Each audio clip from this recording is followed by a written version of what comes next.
আপু, তুমি ভ্যাকেশনে কেন যাবে? ভ্যাকেশনে যাব আমার একটু রেস্ট দরকারের জন্য। টায়ার্ড হলে কিভাবে? ঝগড়া করে, চারপাশে অনেক কেওয়াস, অনেক অনেক শত্রু, রাগী মানুষজন, আর সবচেয়ে বেশি টায়ার্ড মোস্তফার জন্য। আমাদের সাথে আসুন। এক মিনিট, কি হচ্ছে এখানে? ঝুনা চৌধুরী, কি হয়েছে? কোথায় নিয়ে যাচ্ছেন? তুমি কি শিওর যেতে চাচ্ছ? হ্যাঁ, আই এম শিওর। মোস্তফাকে তুমি মিস করবে না?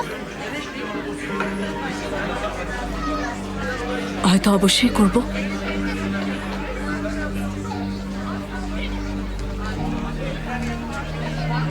ও আমার সাথে ট্রিক করেছে, কত মিষ্টি মিষ্টি কথা বলে আমাকে ভুলিয়ে রেখেছিল,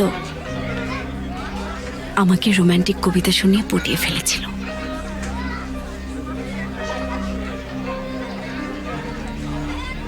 এখন আর কবিতা শোনায় না, হয়তো কবিতার আর প্রয়োজন মনে করে না।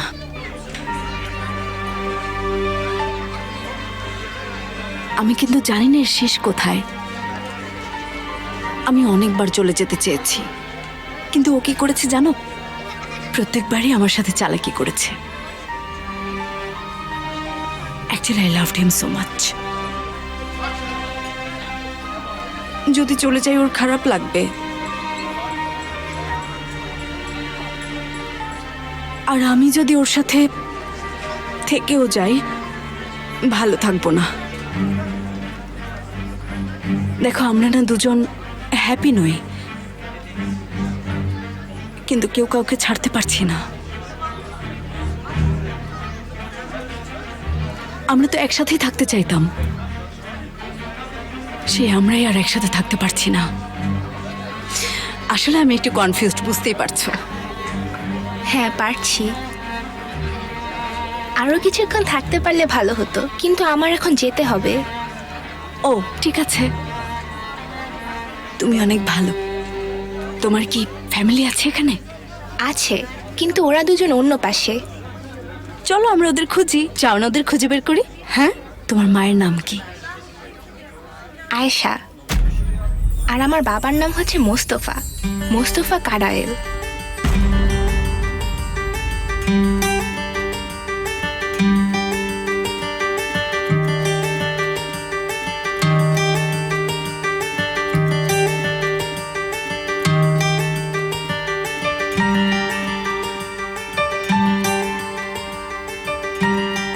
তুমি কি আমার মেয়ে?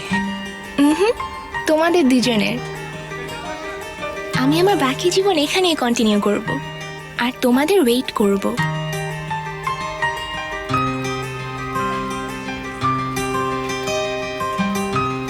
চিন্তা করো না।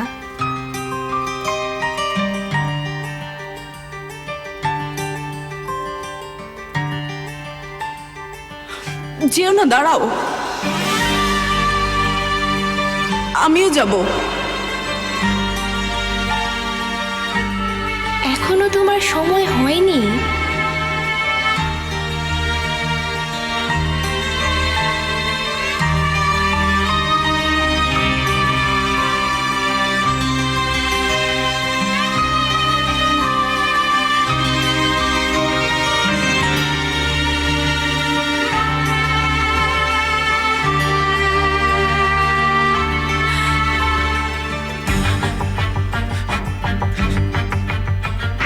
আর কোনো জায়গা বাকি নেই, আপনাকে বাইরে আসতে হবে ম্যাডাম। আমাদের আর কিছুই করার নেই।